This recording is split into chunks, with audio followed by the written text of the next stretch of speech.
我以为这次我也能平安回去。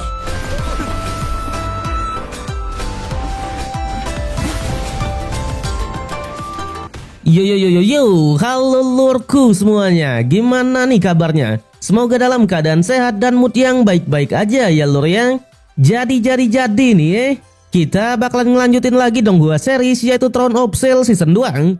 Dan buat teman-teman yang mungkin baru gabung, Mimin saranin untuk nonton bagian sebelumnya dulu, linknya ada di deskripsi. So, sebelum kita lanjut, bolehlah ya untuk di subscribe tipis-tipis agar kalian tidak ketinggalan video-video berikutnya. Oke, nggak usah berlama-lama lagi, siapkan kopi, luruskan kaki, hormati gurumu, sayangi temanmu, cintai pacarmu, itulah tandanya kita masuk ke intro, let's go!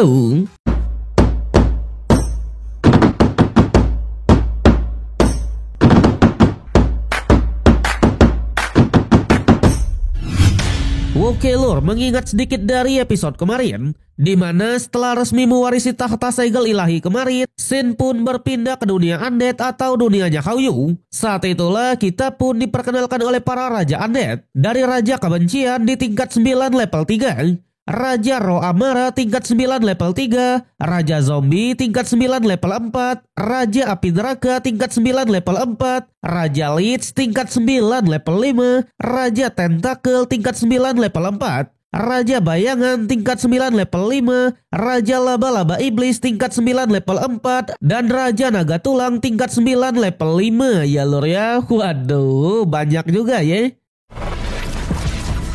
Tentunya mereka pun sangatlah panik karena memang sekalinya Hauyu berevolusi menjadi kepala 8, mereka tak akan bisa membunuhnya. Pada akhirnya mereka pun mulai menyatukan kekuatan untuk menyerang Hauyu dan mengganggu evolusinya.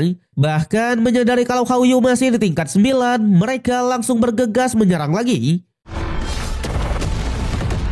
Para raja bahkan menggunakan mode Full Amara untuk memenggal setiap kepala Hauyu. Katanya hanya dengan cara inilah kebencian mereka bisa dihapus. Saking bencinya, mereka juga mengatakan kalau Hauyu adalah makhluk yang harus dibunuh ribuan kali, ya kan? Waduh. Hauyu yang masih belum dalam kondisi fit, mau tak mau ia pun hanya bisa berdiam saja dan disiksa habis-habisan. Bahkan para raja sampai mengeluarkan sebuah formasi pembunuhan 10 jiwa, yang katanya formasi ini pernah membunuh Hauyu 7 kali. Jadi formasi ini dibentuk oleh tulang dan darah Hauyu itu sendiri sebanyak 7 kali. Dan semua kebencian di dunia ini dijadikan menjadi satu. Jelas kesatria penghakiman undead yang sudah di tingkat 9 level 7 hanya menegaskan kalau Hauyu akan mati untuk ke-8 kalinya sekaligus kematian terakhir Hauyu. Tapi di sana, tepat ketika kata selamat tinggal dilontarkan dan ratusan pedang mengarah kepada Hauyu, seketika Hauyu pun teringat kalau ia memang sudah mati sebanyak 7 kali dan terlahir lagi sebanyak 7 kali. Tapi ia juga sangatlah menderita sebanyak 7 kali dalam hidupnya. Tentunya Hauyu pun sedikit bertanya-tanya kenapa dunia seolah tak mau menyambutnya dan kenapa semua orang mau membunuhnya. Bahkan di kehidupan yang terakhir pun ia tetap diburu habis-habisan. Ternyata jika Hauyu mati sebanyak 8 kali, ia tak akan bisa terlahir lagi. Karena itulah untuk yang kali ini Hauyu juga akan berjuang mati-matian. Di sana sembari mengingat masa lalunya ketika diburu oleh para raja undead, Hauyu juga teringat dengan pertemuan pertamanya dengan Hao Chen. Bahkan selama hidup 8 kali, baru Hao Chen lah yang mau memberinya nama. Dimana Hauyu juga sangatlah senang dengan nama itu daripada nama Austin Griffin. Tapi karena kekuatan asalnya untuk berevolusi sudah diambil oleh dunia undead, mau tak mau jika ia ingin berevolusi, Hauyu harus mengambil resiko besar untuk kembali ke sini. Awalnya Hauyu berpikir kalau ia bisa kembali dengan tenang dan bertemu dengan Hao Chen lagi, tapi nyatanya ia tetap diburu mati-matian. Tentunya ia pun benar-benar sangatlah sedih karena memang jika harus mati di sini, Hauyu juga harus berpisah selamanya dengan Hao Chen. Tapi untungnya di tengah kepasrahan itulah Hao Chen pun akhirnya muncul ya lur ya. Tak hanya itu, Hao Chen juga mengatakan sisanya serahkan saja padanya. Jadi Hauyu bisa dengan tenang berevolusi. Alhasil Hao Yu pun melanjutkan lagi evolusinya, membuat para Raja Undead pun sangatlah marah karena nyatanya Hao Chen juga lah yang terakhir kali membantu Hao Yu. Tapi menyadari kalau Hao Chen hanyalah seorang diri, mereka tidaklah gentar sama sekali. Sayangnya Hao Chen kesini bukan tanpa persiapan sama sekali. Dalam sekejap semua teman-temannya juga akhirnya menunjukkan diri. Dengan ini geng Hao Chen melawan geng Raja Undead pun tak bisa dihindari lagi. Meski begitu, menyadari kalau musuh juga sudah di tingkat 9 semua, Chai tetap mengingatkan untuk berhati-hati. Terjadi pertarungan. Di sana mereka pun langsung membagi tugas. Hao Chen melawan sang kesatria, sedangkan sisanya melawan para Raja Undead lainnya. Saat itulah para Raja Undead pun sangatlah kaget karena memang setelah 5 tahun lamanya Hao Chen dan kawan-kawan sudah berkembang sejauh ini.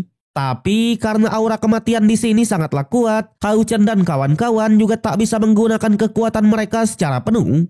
Ternyata karena dunia Undead ini sudah termasuk dunia lain, jadi aura kematian di sini adalah kekuatan dari para Undeadnya. Tapi ngomong-ngomong soal wilayah, Chai langsung turun tangan mengeluarkan menara keabadiannya. Ternyata semenjak dapat warisan dari Yilai Kese kemarin, Chai juga diakui sebagai murid dari Yilai Kese. Oleh sebab itulah ia bisa menggunakan menara keabadian. Namun meskipun begitu, mereka juga harus bertarung secara terpisah. Dalam sekejap, semua para Undead pun langsung terhisap masuk ke dalam menara. Tapi setidaknya kekuatan dari para Raja Undead sudah diturunkan 1 tingkat semua.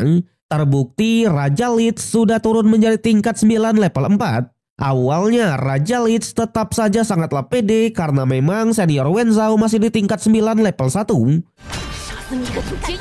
Tapi jelas senior Wenzhou tidaklah seorang diri, melainkan bersama dengan ayangnya Kei Yin kan? Sama halnya dengan Raja Kebencian yang bertarung melawan si botak dan Raja Tulang yang bertarung melawan Hao Chen. Di sana karena mereka sudah menyakiti Hao Yu berkali-kali, Hao Chen pun menegaskan kalau sekarang mereka lah yang akan dihabisi. Tapi di sisi lain untuk Yating sebagai debut barunya, dia akan melawan Raja Laba-Laba Iblis. Namun Yating juga tidaklah seorang diri, melainkan bersama dengan duo bucin Lin Xin dan senior Lee Sin. Terjadi pertarungan. Yating mensupport dari belakang sedangkan duo bucin menghadapi Raja Laba-Labanya secara langsung. Saat itulah mengingat kalau Raja Laba-Laba memang sangatlah kuat, Lin Xin pun menyarankan agar mereka menggunakan combo-wombonya The Kuil Sihir dulu selaku duo terkuat di Legiun Penyihir Api. Alhasil Lin Xin pun tak keberatan sama sekali, membuat mode mawar neraka pun akhirnya diperlihatkan. Dalam sekejap, pergerakan senior Lee Sin pun sangatlah cepat sehingga ia bisa mengecoh musuhnya itu untuk membentuk formasi menuju langit. Saat itulah ketika musuh lengah, Lin Xin memanfaatkan situasi dengan menggunakan kutukan terlarangnya yaitu matahari membakar retak. Tanpa diduga, combo wombo mereka itu benar-benar sangatlah kuat, membuat duo bucin plus Yating ini pun menjadi yang pertama dalam mengalahkan Raja Undead. Sementara di tempat lain untuk Yuan Yuan dan Kapten Fang, mereka bertarung melawan 2 raja sekaligus. Musuh mereka ini benar-benar cukuplah kompleks, karena satu raja adalah serangan jarak dekat dan satu raja lagi adalah serangan jarak jauh. Tapi meskipun begitu, mereka langsung sepakat untuk melawan Raja Monster yang jarak dekat terlebih dulu. Saat itulah dengan perisai miliknya, Yuan Yuan langsung menahan serangan musuh, memberikan waktu kepada Kapten Fang untuk menunjukkan kapabilitasnya. Di mana dengan kekuatan dari takhta ilahinya, Kapten Fang menggunakan teknik mata ilahi untuk menganalisis di mana kelemahan dari musuhnya itu. Dalam sekejap, musuh pun langsung terkena serangan kuat. Bahkan saking kuatnya, menara keabadian sampai bergetar dan bocil Undead yang menjaga menara juga harus merasakannya, ya kan? Yang ternyata Kapten Fang tak mau berlama-lama dan segera menunjukkan tahta segel ilahinya yang disebut sebagai mata penyidik. Awalnya Raja Undead masih keras kepala dan menegaskan kalau ia tak punya kelemahan sama sekali. Tapi sayang, meskipun musuh tak memiliki kelemahan, namun tahta segel ilahi bisa menciptakan kelemahan, ya kan? Waduh. Hal itu langsung dimanfaatkan oleh Yuan Yuan dan mengeluarkan teknik tornado naga miliknya. Dalam sekejap, Raja Undead pun langsung terbelah menjadi dua, membuat temannya pun terkejut bukan main. Namun keterkejutannya langsung berubah menjadi penderitaan karena terlihat Yuan Yuan lanjut fokus menyerang Raja Undead jarak jauh. Tak lupa disupport juga dengan Kapten Fang yang menyalurkan kekuatan spiritualnya. Dalam sekejap, Yuan Yuan pun langsung meningkat menjadi tingkat 9 level 4. Ternyata ini disebut sebagai teknik resonansi mental, di mana Kapten Fang bisa memberikan Yuan Yuan bab harmoni kekuatan ilahi. Pada akhirnya tak butuh waktu yang lama, Yuan Yuan bisa menebas Raja Undead yang satu ini. Dengan ini mereka berdua juga menyelesaikan misi tersebut. Sementara itu Chai-Er ternyata ia berduel dengan Raja Undead Bayangan. Di sana Raja Bayangan bilang kalau ia terbentuk dari ribuan dendam, membuat Chai-Er tak akan bisa melukainya. Bahkan jika dendamnya sudah sepenuhnya menutupi tempat ini, Chai-Er pasti tak akan bisa mengalahkannya. Tapi melihat Chai-Er yang sangatlah cantik, Doi pun masih sempat memberikan penawarannya. Selama Chai-Er mau memohon ampun, ia pasti akan meninggalkan mayatnya dengan utuh, ya kan? Waduh. Bacotan tersebut membuat Chai-Er pun semakin kesal dan akhirnya menunjukkan domain pemurniannya. Seketika dendam Raja Bayangan pun langsung meleleh dan harus disiksa oleh Queen Chai-Er. Bahkan tak butuh waktu yang lama, Chai-Er juga berhasil mengalahkannya. Kembali kepada Hao Chen, pertarungannya melawan Raja Naga Tulang masih terus berlanjut. Yang ternyata Hao Chen melawan dua raja sekaligus, Kesatria Undead dan Raja Naga Tulang. Di sanalah Hao Chen pun bilang kalau sebagian dari Raja Undead sudah dibunuh oleh teman-temannya. Tak hanya itu, ternyata evolusi dari Hao Yu juga akhirnya sudah selesai ya lur ya. Tapi sayang, episode yang kali ini harus berakhir sampai di sini.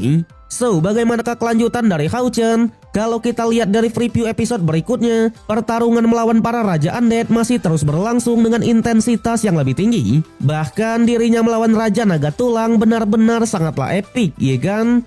Tapi sayang, kita harus menunggu sampai minggu depan untuk mengetahui kelanjutannya. So, kalau kalian suka dengan konten ini, jangan lupa kasih jempolnya, kasih hype-nya, subscribe biar nggak ketinggalan update, dan share ke berbagai platform untuk memajukan channel tercinta ini ya lur ya. Gua Rian pamit undur diri, sampai jumpa di konten berikutnya.